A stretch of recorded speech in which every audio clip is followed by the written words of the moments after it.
Hey, welcome to the Wisconsin Drunken History Podcast. We are your hosts, Eric Sturgeon. And I'm Russell Sari. This podcast is about all things Wisconsin, history, music, culture, and beer. Although we don't often use strong language, the content is not intended for young audiences, so listener discretion is advised. If you love the bluegrass music you hear in this intro, please check out Dang It's from Madison, Wisconsin by visiting their website, dang-its.com. Now on to the show.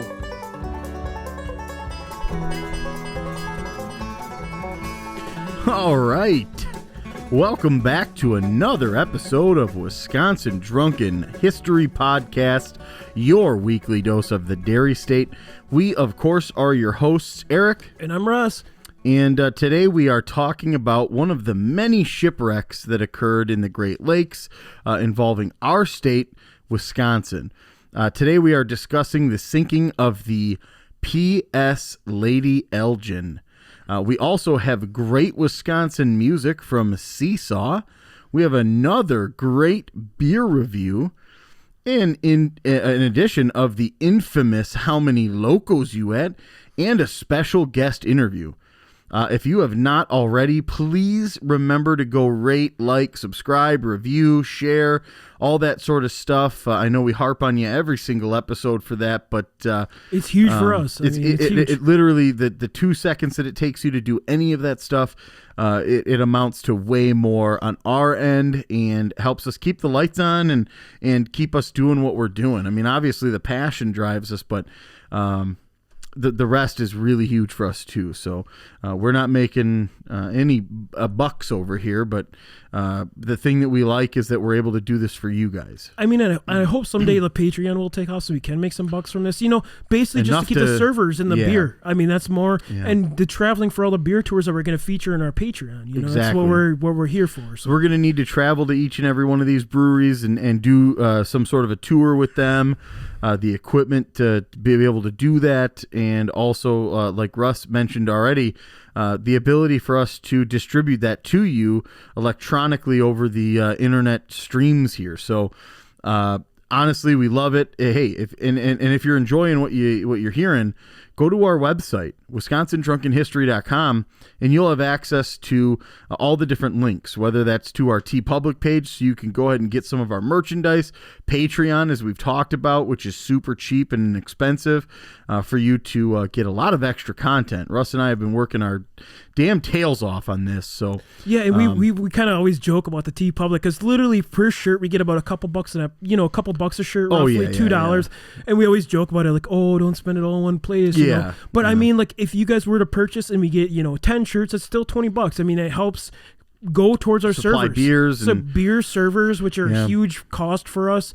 And we really hope you guys enjoy the show. I mean, that's the thing, is like, me and Eric have always been, we hope you're home right now sipping a beer with us, on a Sunday. It's the worst day of the week, let's be honest. So hopefully we make a little laughter in your life and you have a couple brewskis. Yeah, and if you're not listening on a Sunday and you're just listening on a random Tuesday or Wednesday during the week, we hope it allows you to get through your day, because I know I listen to podcasts every day of the week, and it really does. It helps move the time a little faster during my day. So we hope that you're listening to us and it's somehow bringing you enjoyment and moving your day along a little quicker. So let's go ahead and jump right in. The P.S. Lady Elgin shipwreck. What do you got for us? So yeah, we all know Wisconsin has its fair share of shipwrecks on the Great Lakes. Probably the most notable, obviously, Edmund Fitzgerald, thanks to Gordon Lightfoot. Gordon Lightfoot, yeah. But today we are talking about the Lady Elgin, who does not have a song. It actually does have a folk song that's not well known, and you might have to listen to our Patreon, because you might have a little sea shanty for you. We don't know yet here. Well, I think Russ and I are going to write you something. There is a song out there, a folk song, and we're going to make our own rendition of it. So that's kind of the one thing I have on our list. So the Lady Elgin was built in 1851 in Buffalo, New York, at a cost of $95,000, which is today money. It's quite a lot. It's quite a bit of money, actually, like for that time. She was named after Canada's Governor General Lord Elgin, who served from 1847 to 1854. The ship was considered a type of side-wheeled ship with a wooden hull, which served much of the time on the Great Lakes, and was a favorite mode of transportation by the public. And early in her career, she would take passengers between Buffalo New York to Chicago, Illinois, and later Chicago to Ontario, as well as many other parts of the Lake Michigan and the Superior area, including Milwaukee, obviously, which is where our story is going to kind of come today. Yeah. And she faced many numerous accidents during her years of service, including a notable one where she struck a rock and sank, and it to be completely repaired in Manitowoc, Wisconsin in 1854, which is actually a huge boat repair area. Yeah, definitely. Yep. Also, many other times, including 1855, where she had towed to Wisconsin after machinery damage. 1857, a fire occurred. 1858, struck a reef in Copper Harbor, Michigan, and stranded at Au Sable Point Reef in Superior. And in 1859, she would be towed again to Marquette, Michigan. And in 1860, the final blow would occur, which is what our focus is on today. And one of the big tragedies, actually, on the lake, one that's not very well known, but it's huge for Lake Michigan. Yeah. On September 6th of 1860, the Lady Elgin left Milwaukee, Wisconsin, was carrying many members aboard to go to hear the nearby campaign speeches of Abraham Lincoln's opponent at the time, Stephen A. Douglas.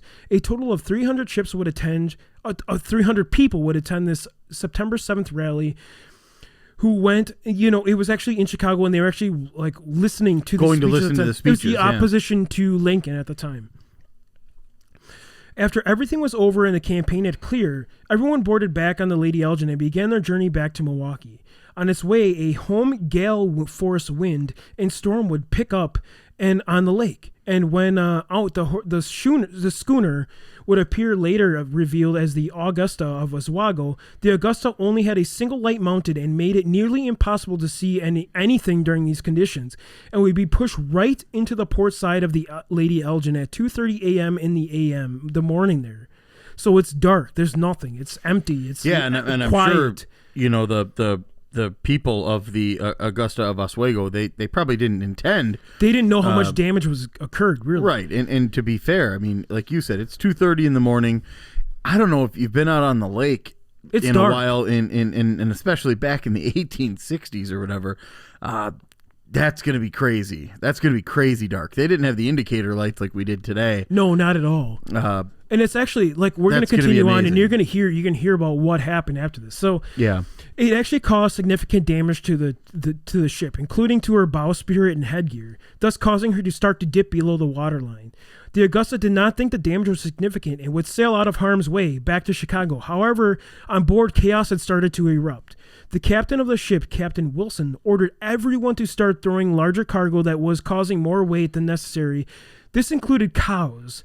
Yeah, everybody brings their cows to a rally. And other cargo that lightened the load. Which they didn't know on the surface was the large hole was the ship in the ship's hull, and the steward who was down in the coal bunker did everything he could to stop the leak. And he even threw mattresses out, and but the water continued to pour in. And Captain Wilson gave the order to start lowering lifeboats out the starboard side. Within 20 minutes of lowering and continuously monitoring, the ship of the Lady Elgin broke apart, and all but the bow section sank immediately. Really rapidly. Immediately. And there were life preservers, which at the time were only hardwood planks, but they would not even be used. A total of 2 bores with a total of 18 people made it to shore. So a couple pigs and 18 people made it to shore. Wow. And 14 on a larger raft, and the rest just clung onto anything and everything they could find to stay afloat. In the end, a total of 300 people tragically die, and only 98 members would survive. A notable person named Charles Beverung of Germany band used his bass drum to flotation device and saved himself with music. I'd grab onto my instrument too. Screw that, dude. The bass drum, hell yeah. What did you just mean? Your instrument? Yeah, wouldn't you grab like anything you could find? Like I would grab a bass drum and frickin' float that sucker. Like, well, yeah.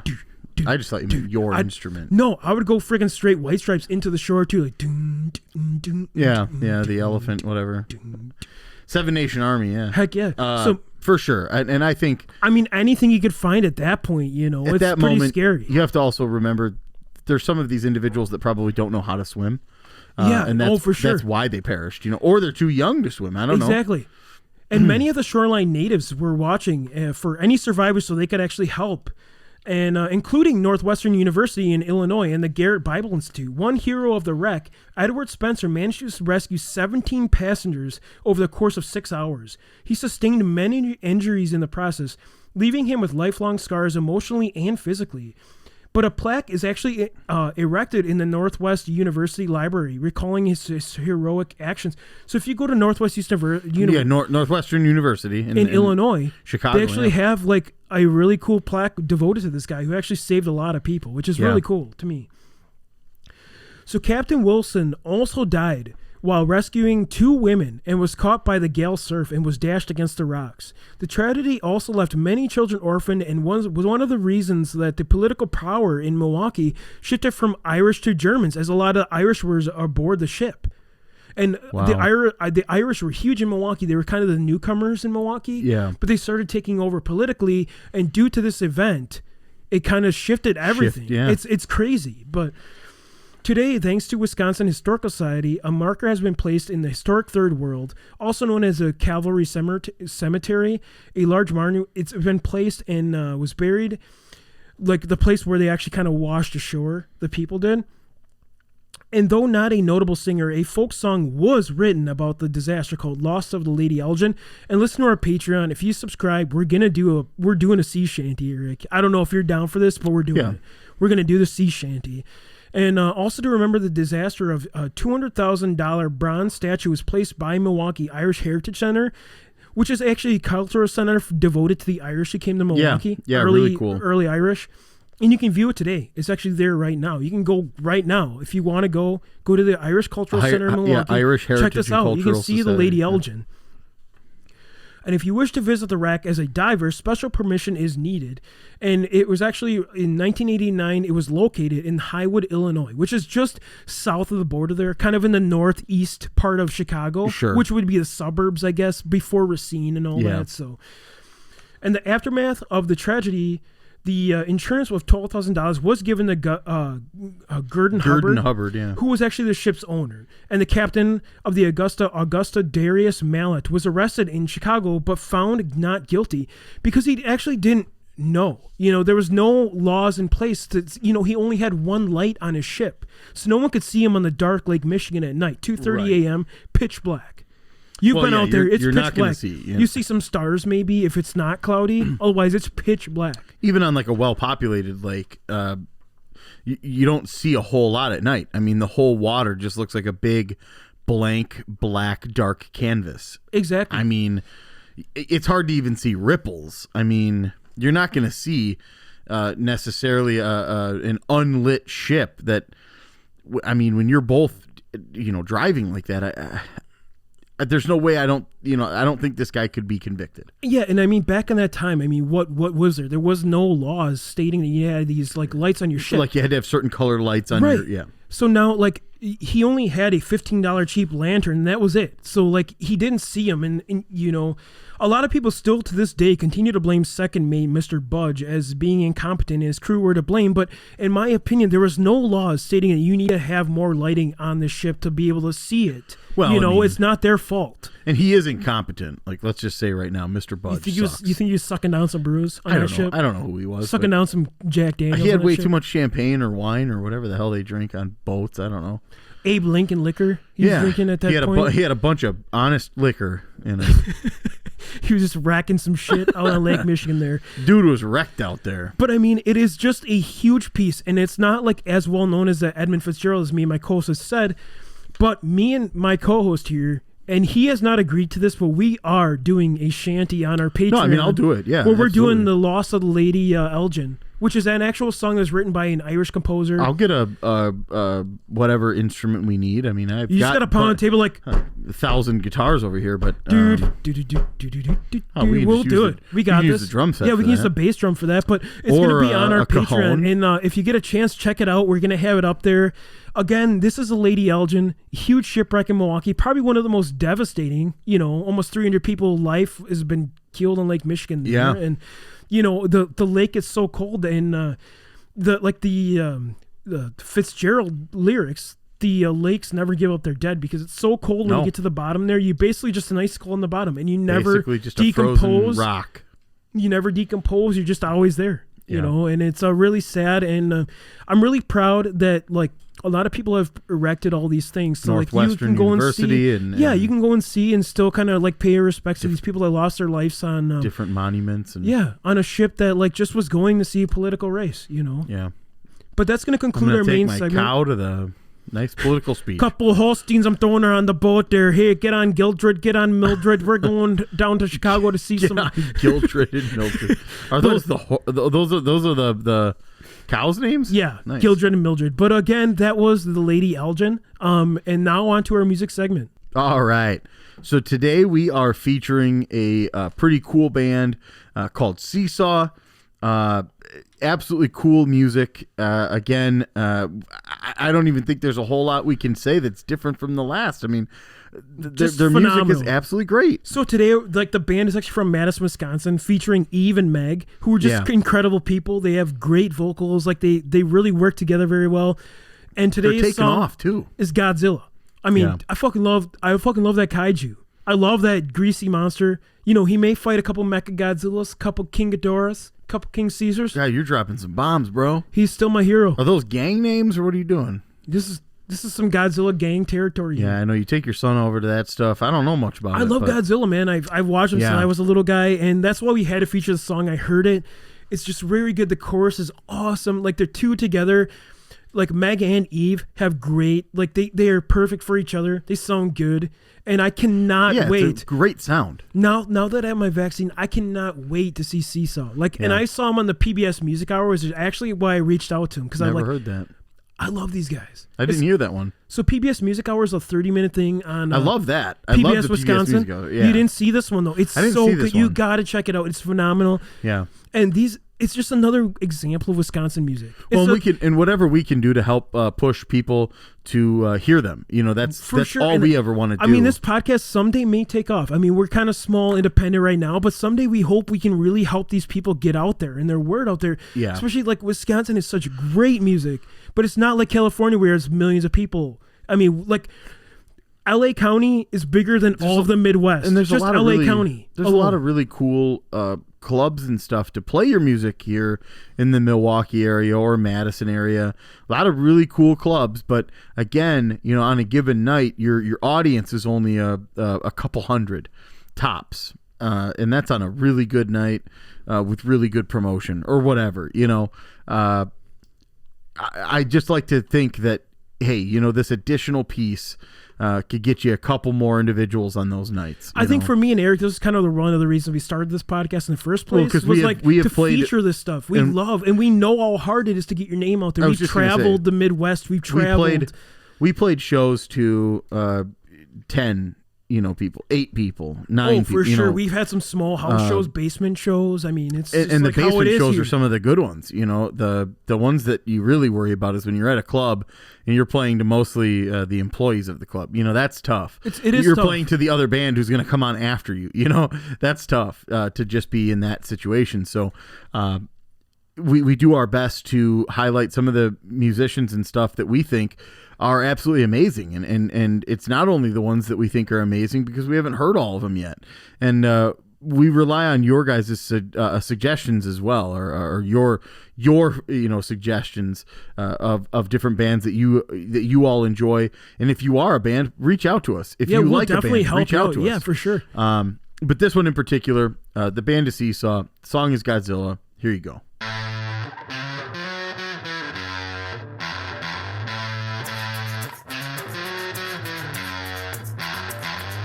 I walk around all day, all night. I walk around. I watch you sleep in the morning light. I walk around.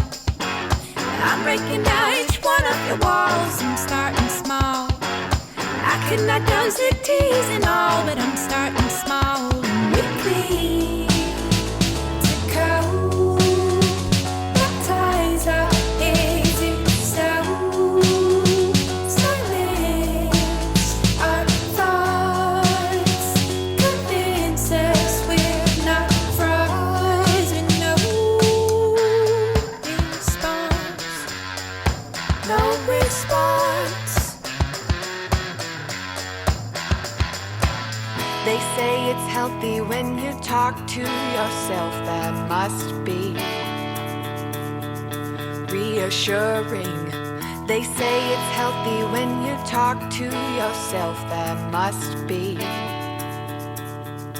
reassuring. I am the Godzilla of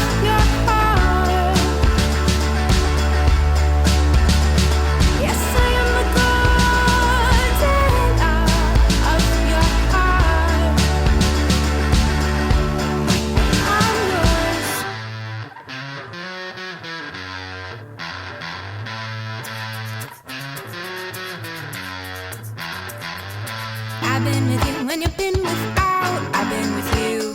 I was the whole beginning somehow. I've been with you.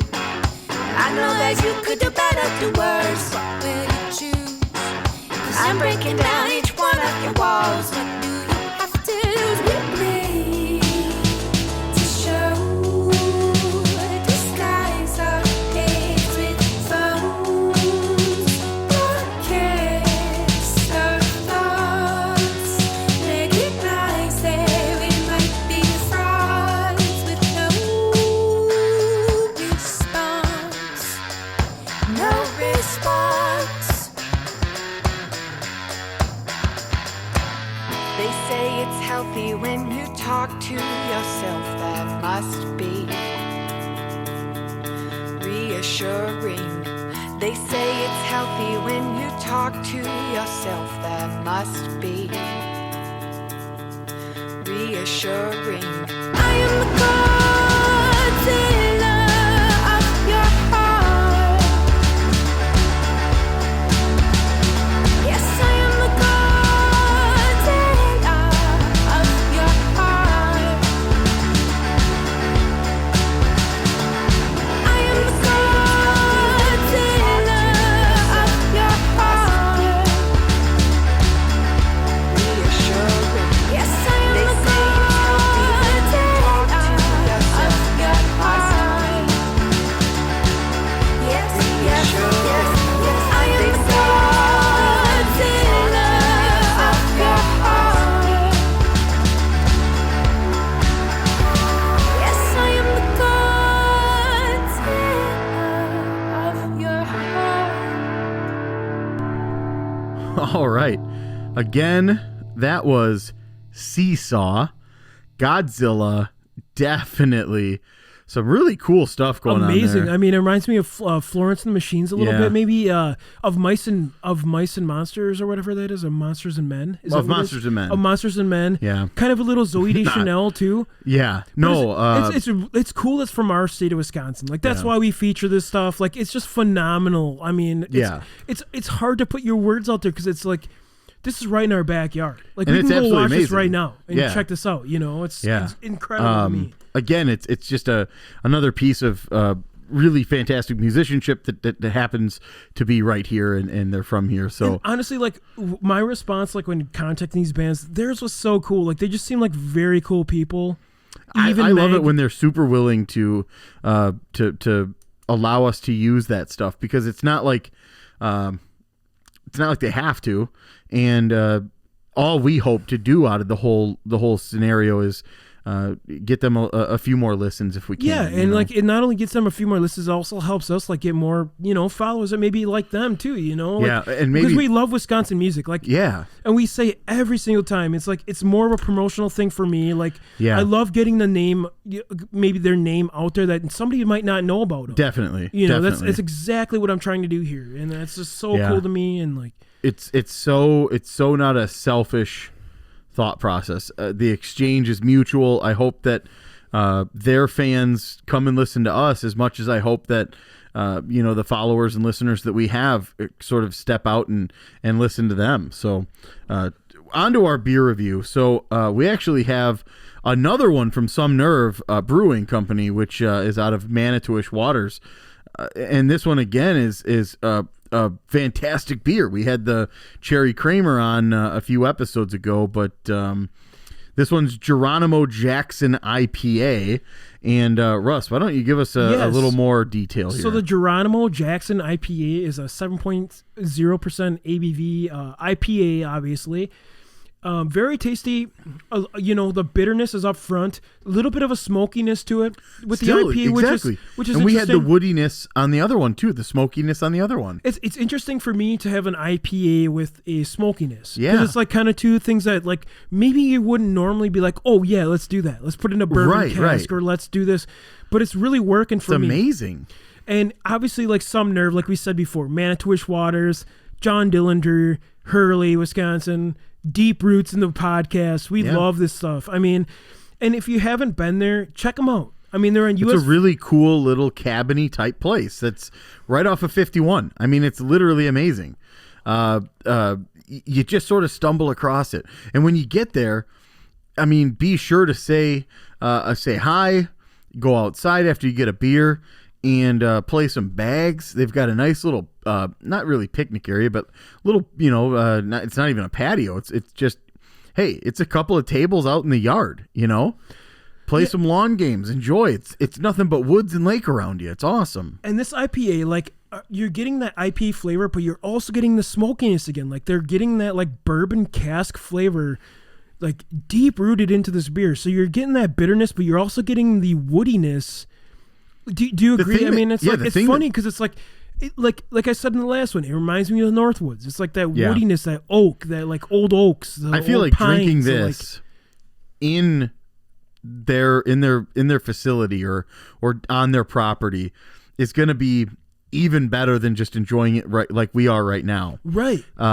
It really tries its best to take me there, which is what I love. To try to force me to relax, sit down, enjoy the Northwoods. This is campfire. This is good. It is good, and it pours a medium brown color, nice head on it. Very tasty. And this one in particular is from the May batch, May 1st, I believe. So they offer crowlers, so 32-ounce cans that are absolutely phenomenally priced. They're absolutely reasonable. What an amazing brewery that we've stumbled upon. I can't wait to get them on the show. Yeah, honestly, and you said they have a blog right now where they've almost been to all the breweries, right? Almost Which is every single brewery in Wisconsin. And have you looked into that, or is it just go to somenervebrewing.com and look for their blog on Correct. the website there? They have their own link to it, somenervebrewingcompany.com, and I swear to God, you'll get a great look at these two individuals who just love beer and everything there is to know about beer and brewing in Wisconsin. They are dedicated, and they're really, really good at what they do. Me and you are in the same boats. I mean, like, at some point we hope like we can get every brewery on our episodes, because we got there's hundreds of breweries left, and we got hundreds of topics, hundreds of music left. Yeah, and we're only on episode 60.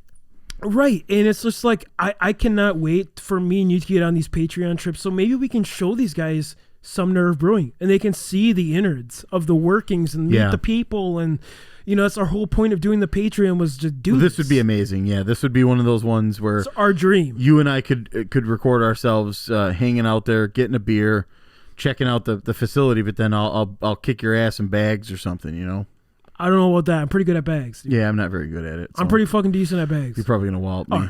But no, it's really cool. Go check it out. Yeah, definitely. Manitowish Waters. Yeah. Some Nerve Brewing. This one specifically is a Geronimo Jackson IPA. Yeah. Phenomenally crafted. 7%.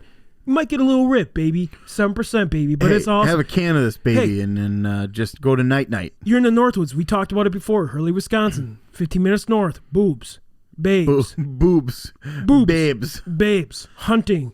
Amazingness. Waterfalls. What else could you ask for? Titties and waterfalls. That's what I want in my life. So check it out. somenervebrewingcompany.com.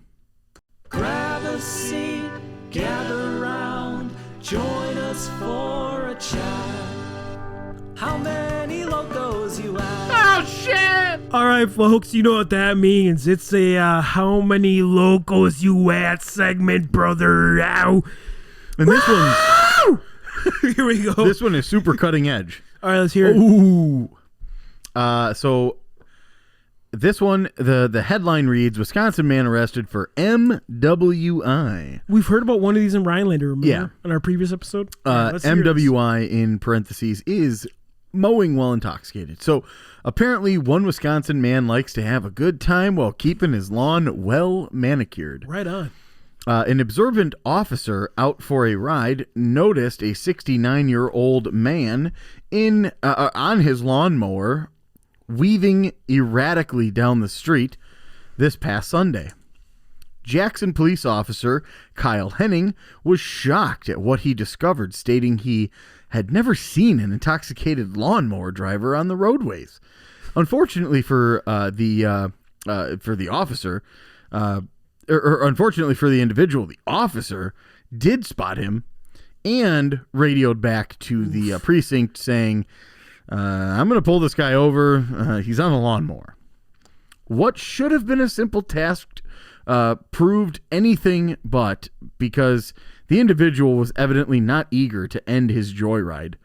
The officer Henning repeatedly flashed his lights and even hit his siren several times, all in an attempt to get the man to pull over. The individual couldn't take a hint, kept going, waving to the officer to go around him. Go around, dude. I'm just mowing the street here. Just going to some parsnips. Fucking guy. Jeez. The two ended up pulling off the road into a Walgreens parking lot. How the fuck close do you live to a Walgreens? Right.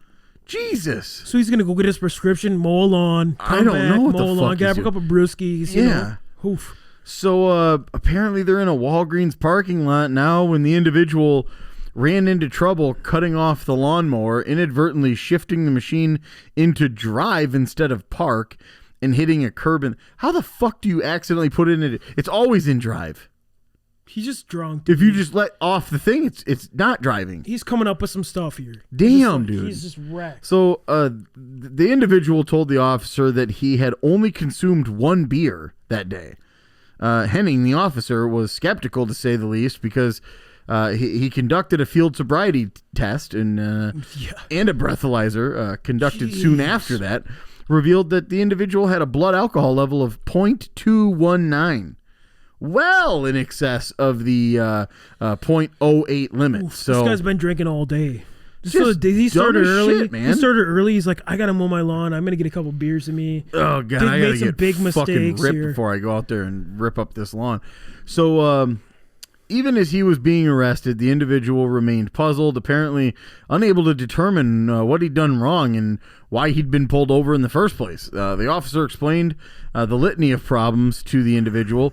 Here we go. Operating a lawnmower on a roadway, driving while drunk, running a stoplight, and the cherry on top, driving on a license that had been suspended due to the individual's 3 previous DUIs. So this is number quattro.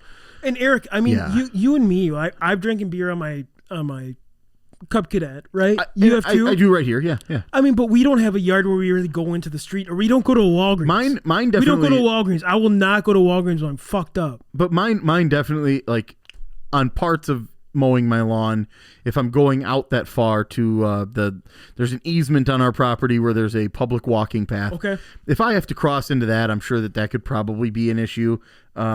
But again, I'm consuming 1 to 2 beers on the lawnmower total. Not this guy was at 0.2 something. Dude, and that's excessive. So he's a veteran drinker too. Like this is number quattro, so he's had some experience of drinking. And there's no way that you have an argument here. I mean, a motor vehicle. You're done. A motor vehicle is definitely a lawnmower. You can constitute that a lawnmower is a motorized vehicle. He took it out onto the public roadways. That'll do it right there. Exactly. So this is our second MWI we've had on the show. We have a little bit of information. We have the BAC. We have the age. We have a lot of failed a field sobriety test. So I have my 4th offense. I have my local level. Do you have yours in head right now? I do. And I think it might shock everybody, but yeah, I got one. You want to go on 3? Let's do it. I got mine in my head, so I'm ready to go. So yeah, whenever you are. 1, 2, 3, 8. 14. Holy shit! I was going a little higher because this guy has a huge BAC and he's a veteran drinker. So we gotta probably meet in the middle here. I mean, this is crazy. We haven't had a gap like this in a while. 8 to 14. Yeah. I was thinking just 2 cans because I think this dude's I mean, he's. Do you think we should meet in the middle then? Go 11. I might need to be a lot higher. Like, you think you go 12? You want to go 12 local on this? I think 12. I think 12. Like, he's not passed out, but the 219 is huge. Well, so yeah, I've been a 219 and I have been effed, dude. Like I have passed out behind a. Legally, I have definitely been a 219, a 2-pluser. So a funny story about this podcast is I always bring a breathalyzer when I come to Eric's house, right? Yeah. And because I want to drive home safe, I want to know I'm okay. So I bring a breathalyzer and I breathe into it every time I leave here. Yeah. I think the most I've left here with even is the time you had the Suzuki. Yeah, I think the most I've ever left here was like a 0.12. And that's like, I mean, that's like 2 or 3 episodes we record, right, Eric? Yeah.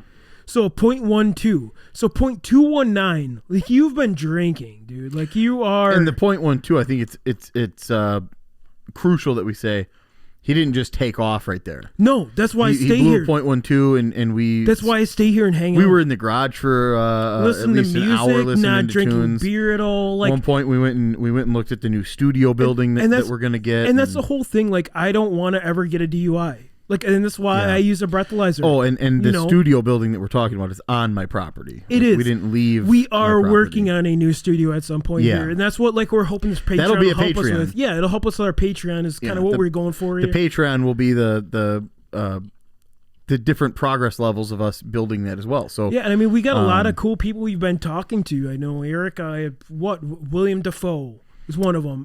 Mary Mack, some true Wisconsin natives we're we've really been kind of in hoping- discussions with that we get into the podcast studio. Well, here. Eric Paulson of Discover Wisconsin. Yes, exactly. And yeah, Audio Eric. Dave too, and we're really hoping to be able to reach out and get in contact with Charlie Barons and I mean a whole plethora of different individuals. Maybe Monk. Oh yes, yeah. Bone of Hair. Justin Vernon. Justin Vernon. We'd love to get Justin Vernon in the studio. But yeah, I mean, those are all really cool things that we're really hoping to do. But let's go ahead and say for this matter, 12 Loco. 12 Loco. 12 Loco. Hit the I gavel, will Eric. definitely settle on 12. Hey guys, welcome to another Wisconsin Drunken History podcast interview. Today we're here with Chris from Cedarburg, Wisconsin, coming from the Fermentorium. Chris, how you doing? I'm doing all right. How are you guys this morning? Doing pretty good, actually. We got a pretty adventurous day coming up, and we're looking forward to it. But we wanted to know about Fermentorium. Can you give us a little background about how you guys got your start and a little history of Fermentorium? Yeah, so a little bit of background on me. I started home brewing about 10 years before the Fermentorium even opened. Was very interested in all forms of fermentation. So, I was making sausages at home, making sauerkraut at home, kombuchas. If I could ferment it, I was giving it a shot. So I was doing that for quite a while, and made the decision to change my former career and make a go at trying to do this professionally, and put everything together and opened up the Fermentorium about 5.5 years ago now. Awesome. Yeah, I have a friend. Well, first of all, Russ and I kind of did the same thing. We started to try our hand at home brewing and trying some cool recipes and things. And it is an absolute delight when you finally get a product that you are happy and proud to drink. But then a friend of ours recently started a kombucha company, the Bolo Boys in Milwaukee, and they do a really cool take on kombucha, and it's delicious. So that's awesome that you kind of had a hand in a lot of different stuff, not just beer.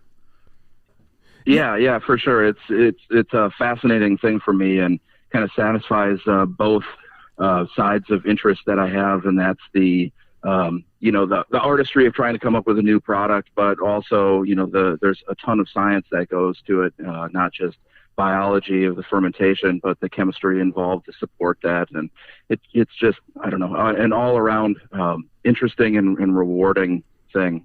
Yeah, and I was going to ask too, I know we've had quite a few of the beers on the podcast. Mm-hmm. Do you guys actually have like a flagship beer or a beer that you recommend we got to check out like right away?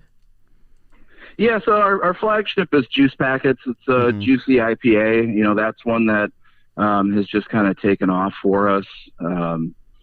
We brewed it early on as a pilot, and we had a lot of our Mug Club members asking to bring that back, and so we brought it back, and then we did a full batch of it, and we just couldn't really keep that one in stock. Some beers will come out with, and they're like, oh, that's great, and they'll have 1 or 2 of them and then never come back to it again. But Juice Packets, we're brewing about 20 barrels of it almost every week at this point. Wow. Yeah, and that one, we did a review on a past episode, and it's absolutely phenomenal. It's a great beer. Thank you. And yeah, so, now that COVID's kind of ending, people are getting their shots. We're going to wonder, is there any events we need to come check out at the Fermentorium? Well, we've out here in Cedarburg, we've got food trucks coming, every other weekend. We have 24 taps out here, and most of them are full of our beer at this point, so there's always stuff to check out here. Big events, I don't know that we have any big events coming up until, fall. We're planning our Fermentoberfest, which, Awesome. obviously we missed last year. It's a fun event out here and all that. But, we've kind of laid low on doing any larger events until, everyone's feeling good about things. And I think we're almost there. Awesome. Yeah, absolutely. And it's kind of nice to see a little bit of that light at the end of the tunnel, and that way, all of us, craft beer, entrepreneurs and the people that enjoy all of the different breweries that are around the Milwaukee and Wisconsin area, we can finally kind of go out there and see each other again, which is nice. But I don't know if you recognize that your brewery had helped a lot of people kind of through COVID as well by providing such a good product, and it kind of kept us distantly involved with each other. Well, then we all over here appreciate you keeping us all employed through that time. Oh yeah. Yeah, happy to, honestly. We helped you out. And that was really the start to this idea. Give not only a cool little history lesson in every episode, but to highlight the different breweries that are around here that Russ and I enjoy so much. So it was kind of cool for us to do the little bit we could to help people kind of figure out, if you're at a store, liquor store or something like that, something to pick out to kind of help, like you said, keep everybody employed, Yeah, and I think that was kind of the main thing about that entire stretch is just, survival is job one, profitability is out the window, and it's just, survive and helping everybody else survive. I think all of us were going out and, grabbing curbside food to go. And, when we were going in, making sure that we tipped our servers at a higher than average rate, and, just trying to keep all, everybody afloat through that time. Yeah, and now that you've told me about all the things you fermented, it really makes sense. The name is perfect. The Fermentorium, that's a great name. I mean, you nailed it. Yeah. Yeah, thanks. That was a name that, I was, kind of half-ass blogging under for a little while. I think I had a Tumblr account back in those days and that kind of stuff. But documenting those experiments was really not a passion of mine, so none of that stuff really went anywhere. But as I was trying to come up with, a name for the brewery, the Fermentorium, no one can spell it right. Almost no one can pronounce it correctly. Much like some of our beer names that we do, but that's a different story. But, I kept coming back to it. I'm like, it's not really a great business name as far as, memorability and we have people confusing us with Explorium once they opened up. And, but I couldn't come up with anything else that was, creative or interesting or, meant anything to me. Cedarburg Brewing Company sounds, how many brewing companies are out there that place brewing company? And that's just not, I don't know, that's just not what we, we're shooting to do. And, Fermentorium just kept coming back. And finally I was like, I give in. This is what we're going to do. I mean, the name itself, like, obviously ferment, but the torium kind of adds like a science vibe. So it's like the experimentation with fermenting, which is just, it's perfect. I mean, yeah, it's kind of that, if there was a brewery in Futurama, it would be called the Fermentorium. Oh, I agree. Fry would be, drinking numerous beers. Bender would be sucking down beers. Leela would be angry. Like she'd be mad. Yeah. But no, that's awesome. And we love it. And we can't wait to get out that way. And hopefully we can come there and take a tour of the facility. But before we let you go today, we have about 8 to 10 questions. How Wisconsin are you if you're willing to participate here? All right, I'm going to do my best. All right, sounds good. So the first question I got, have you ever been to Summerfest, and do you have a memorable band that you saw there? Yes, of course, I've been to Summerfest. Let's see, memorable band. There's been a few memorable events that happen to have taken place while at some of these bands. I'd say probably one of the ones that jumps out at me the most. God, if that was actually even Summerfest and not just something down at the amphitheater. I've got the answer for this. It was going to be Iron Maiden on the 4th of July. Awesome. Hell yeah. A few years ago, and the amount of energy that Bruce Dickinson can still bring at the age of 106 and running his own airline and all the things that he does. It was absolutely an incredible show, and Alice Cooper opened for him, so that was great show. Of course, he puts on an incredible stage show. So that would probably be one of the most Summerfest and impressive things.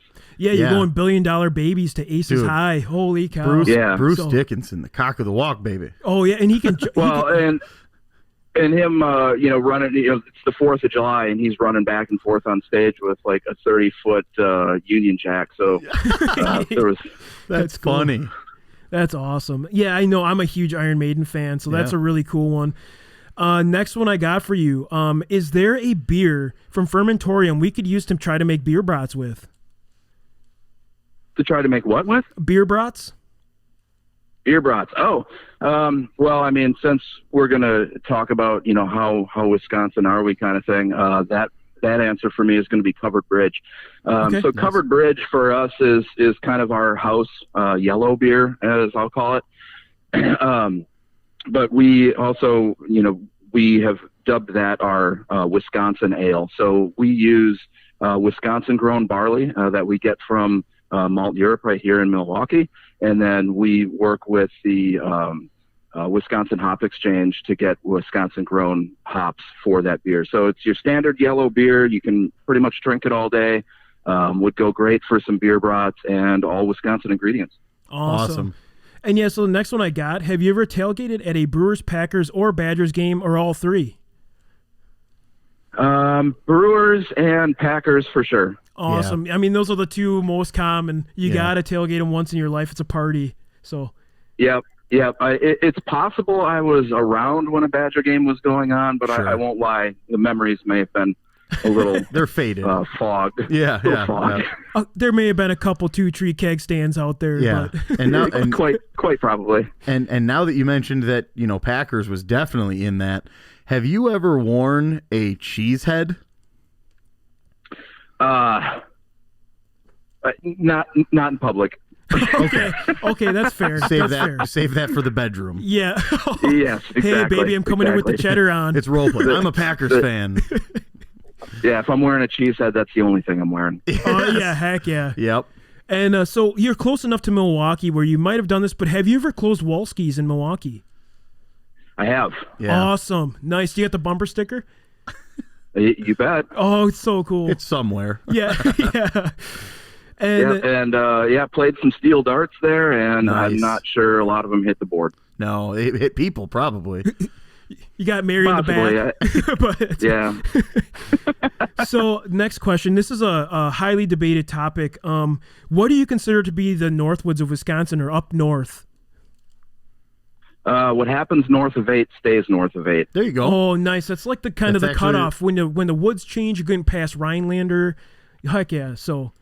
Yeah. If you're heading up in that direction, like on Old 51, and you get past Merrill, and you start seeing like actual rock formations and things like that, then you're almost there.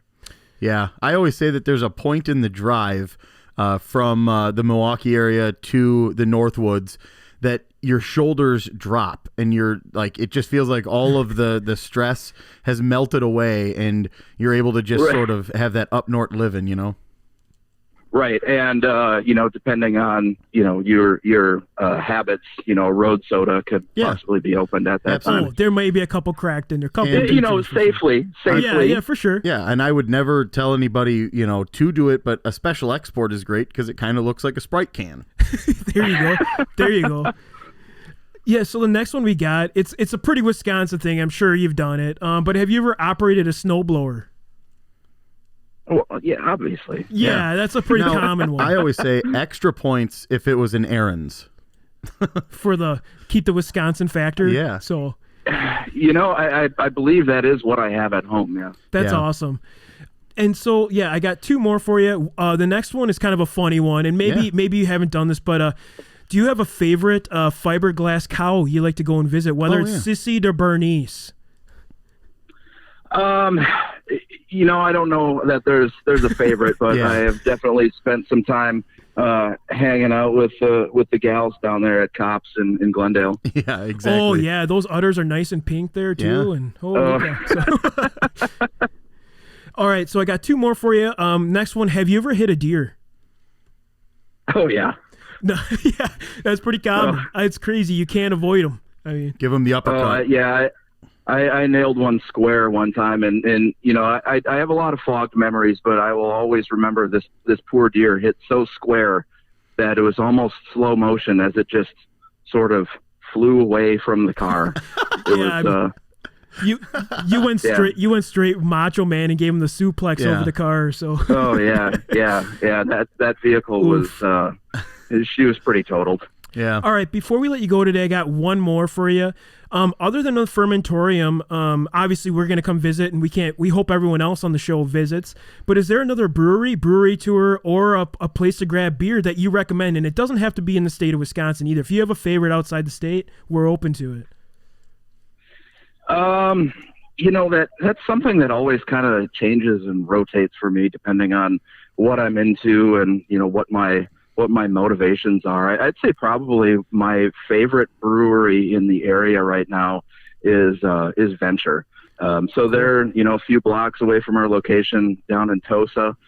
So I recommend, if you are coming to visit our Tosa location, you make some time to go over to Venture, or vice versa. But the guys over at Venture are extremely creative, extremely funny.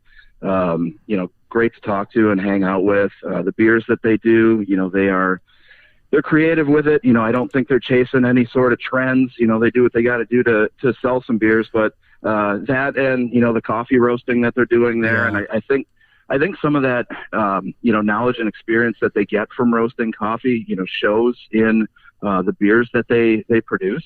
And I have nothing but respect for those guys over there. Yeah, and we actually just had them on a couple episodes ago. Just a couple episodes. And I don't even think it's released yet. They were just great guys. Yeah. I mean, they were phenomenal to deal with, and they're funny. So Yeah. I recommend that one as well. But Chris, we really appreciate all the time you gave us today. We can't wait to come up to Fermentorium. We hope all our audience will come up there too. But thank you so much for your time. Yeah, no problem. Thanks for having me. All right. Enjoy the rest of your Saturday. Yeah, have a good one. Yeah, you too. All right. Take care. Yeah. Bye. Bye.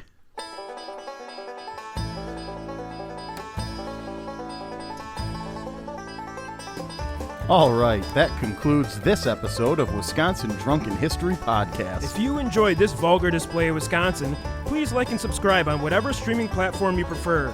And remember to hit the bell on YouTube to be notified when we release new content. Also, if you have any suggestions or ideas for future episodes, please send us an email at widrunkenhistory@gmail.com or head over to our Facebook and Instagram pages. Thanks again for listening, and remember, as always, Watch out for deer on your way home.